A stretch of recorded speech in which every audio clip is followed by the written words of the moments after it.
Bismillahirrahmanirrahim. Assalamualaikum warahmatullahi wabarakatuh. Salat itu doa. Salat itu doa. Saya kalau ada apa hajat atau urusan itu ya yang di luar salat fardu, ya berdiri 2 rakaat. Ya. Ju'ilat qurratu aini fi shalah. Rasulullah bilang bahwa alhamdulillah aku ini dijadikan ketenangan batinku, ya, kelancaran urusanku, keberesan semua apa yang memang menjadi hajat Rasulullah SAW di dalam sholat. Hari ini insya Allah kita akan belajar coba tentang ilmu yakin. Hari ini kita akan belajar tentang ilmu yakin. Ilmu yang udah lama hilang dari kita ini. Ilmu yang udah lama hilang dari kita. Kalau ilmu tahu banyak. Siapa yang nggak tahu sholat duha misalkan membuka pintu rizki? Tahu. Yakin nggak? Belum tentu. Siapa yang tahu ilmu bangun malam? Insya Allah tahu. Tahu bangun malam bisa ninggin derajat? Tahu. Yakin? Masa? Kalau emang yakin harusnya kan bekerja dengan apa yang diketahui. Betul nggak? Bekerja dengan apa yang diyakinin. Nyatanya gimana? Sebelum kita belajar tentang keyakinan, sebelum kita belajar tentang ilmu yakin, kita coba ngaji ayat 37 surah Al-Baqarah ya. Ini udah lama nih kita nggak balik ngaji. Kita ngaji dulu dah. A'udzu billahi minasy syaithanir rajim. Ayo.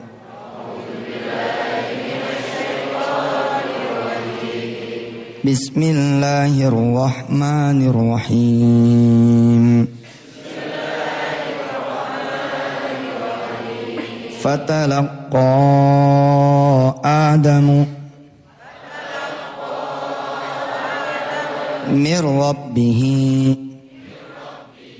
kalimatin fataba alaihi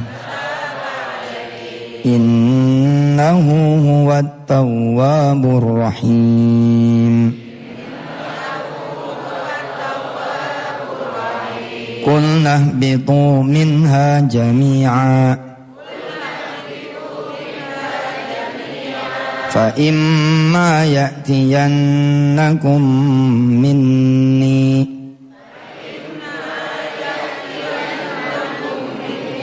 hudan faman tabi'a hudaya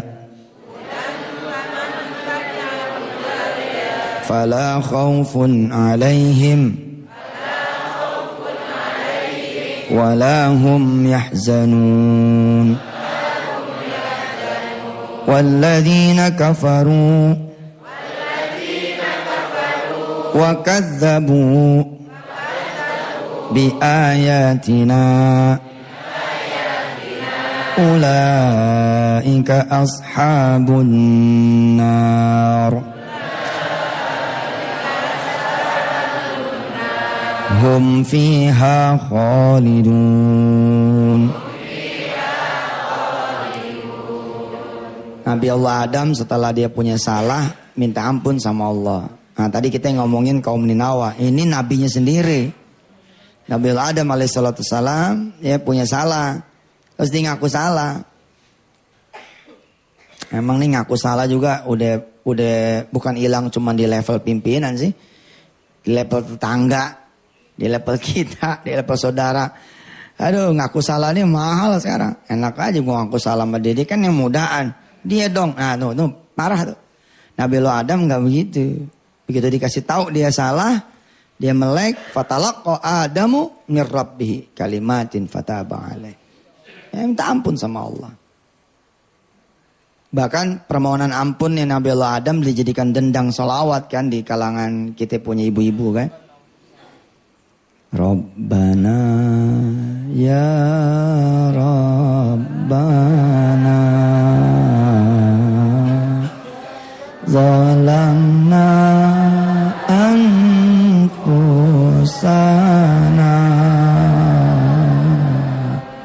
wa illam taghfir faghfir lana wa tarhamna lanakunanna minal khasirin. Itu dendang ibu-ibu kita tuh. Kalau lagi bener deh bacanya ya, kalau lagi bener bacanya bisa netes air mata loh.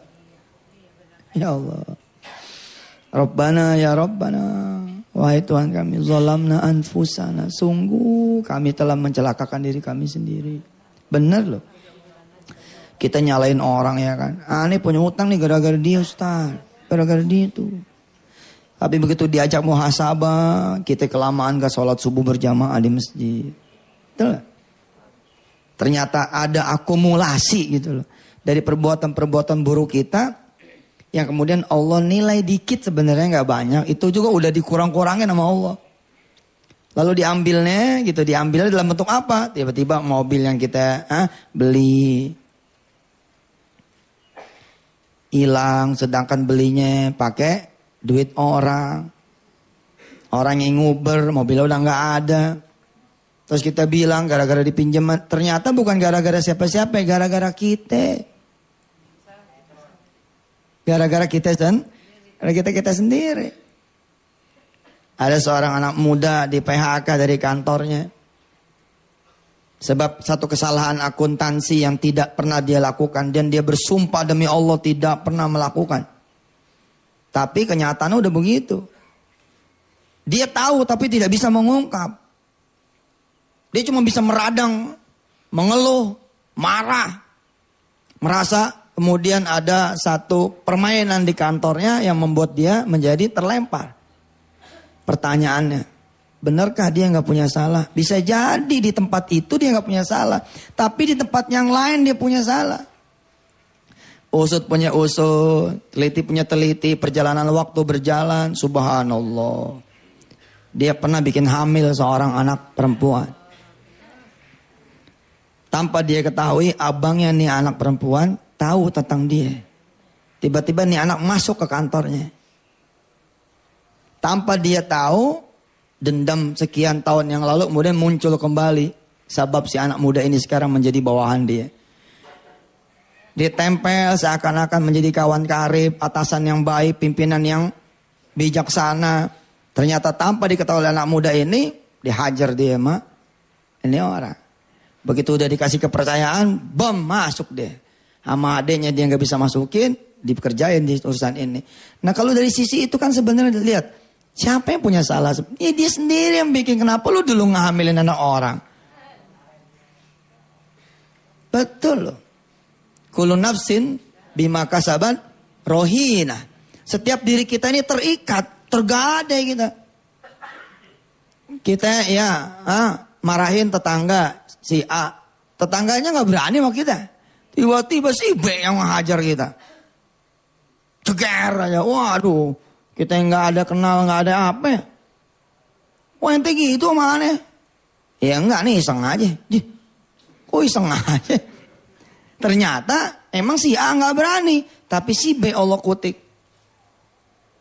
Tahu gak? Begitu juga kebaikan. Kita ngopenin anak orang terus kita anterin dia. Emaknya nggak ada ajinya sama kita. Bapaknya nggak ada ajinya sama kita.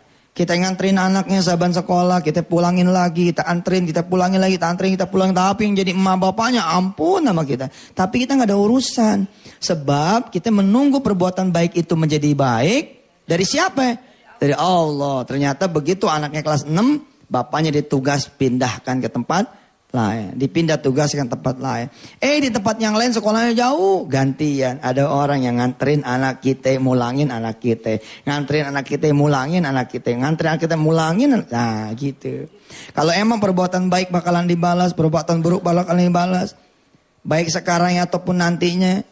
Dan kita tahu dua-duanya yang balas adalah Allah SWT. Nah kita perhatian deh. Kita perhatian bismillahirrahmanirrahim. Kita nawaituin. Pengennya berbuat baik aja, berbuat baik. Kalau bisa kita tinggalin yang buruk. Kalau emang ada kecelakaan kita lalai, kita sengaja, namanya gue manusia ya enggak. Ada marahnya, ada isengnya, ada jatuh tempo, nafsunya muncul. Ya sudah, Banyakin istighfar pada Allah Subhanahu wa taala. Ustaz jadi main-main dong. Enggak, Allah aja enggak bilang main-main, ente lah. Karena suka sebel juga. Kalau orang berbuat dosa ini, Allah aja enggak gitu, enggak udahlah. Insyaallah lah, udah. Insyaallah asal dia masih mau minta ampun mah. Main-main enggak mah kan Allah yang tahu ya enggak.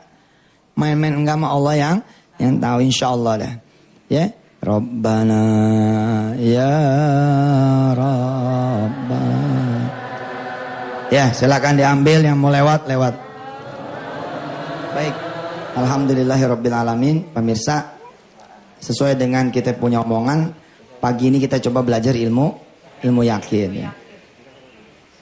Ilmu yakin ini ada ilmu tauhid. Insyaallah tanggal akhir Juni ya, saya launching ulang, merelaunch kuliah tauhid di kuliah online di www.wisatahati.com. Dan kita pernikin tuh kuliah sedekah di Nikmati Sedekah ini di Twitter yang @yusuf_mansur. Pemirsa yang dirahmati Allah, kalau sudah bicara tauhid saya senang sekali. Orang-orang mengatakan begini kepada saya ya. Ustadz, kenapa sih ente ngajarin balasan sedekah begini dan begitu? Nah, kalau lagi hati enak gitu ya, hati lagi nggak pegel gitu, kadang-kadang kan gitu, masya Allah gitu. Kalau lagi enak saya kasih tahu, Pak Haji, sebenarnya yang saya ajarin itu bukan soal balasan. Sebenarnya kita nggak tahu juga balasan mah jalan-jalan aja. Tapi yang saya ajarkan sebenarnya keyakinan. Yang kita ajarkan sebenarnya iman. Percaya nggak sama Allah gitu. Kalau emang percaya, insya Allah ini yang bakal terjadi. Jadi persoalan tauhid gitu. Ketika kita bicara sholat malam, persoalan tauhid loh. Nggak ketahuan kan, nggak kelihatan kan. Kalau karir, pekerjaan kan ada jelas. Kalau kita ngikutin protapnya, insya Allah dah gitu kan. Hah?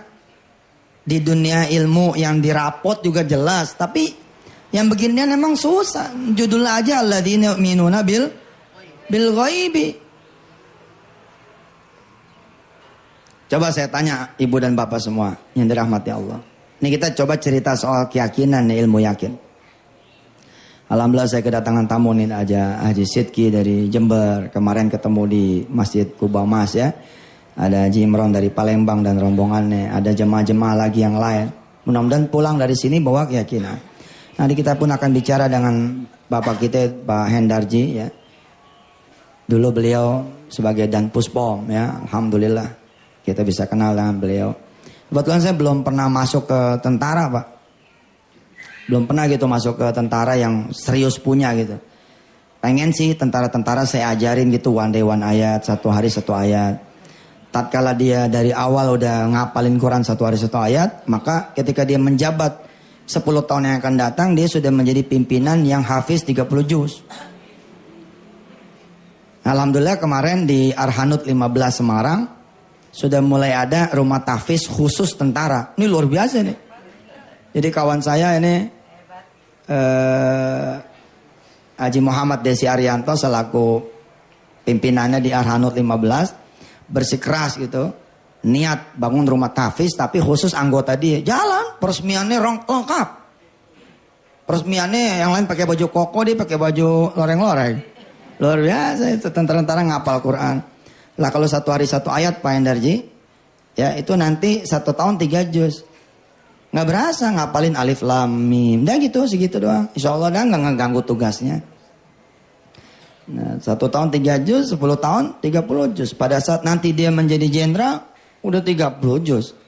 Subhanallah. Mudah-mudahan ini dengan wasilah kedatangan beliau kemari ya, ada sambungan nanti ya kan. Baik Bapak Ibu dan rahmati Allah, saya mau tanya Ibu dan Bapak semua. Bila Ibu dan Bapak punya duit 70.000, oke? Pengen beli pecel lele 7 bungkus. Pengen beli ayam bakar Mas Mono 7 bungkus. Pengen beli warung penyet punya ayam 7 bungkus. Pengen beli steak 7 bungkus. Ada duit 70.000.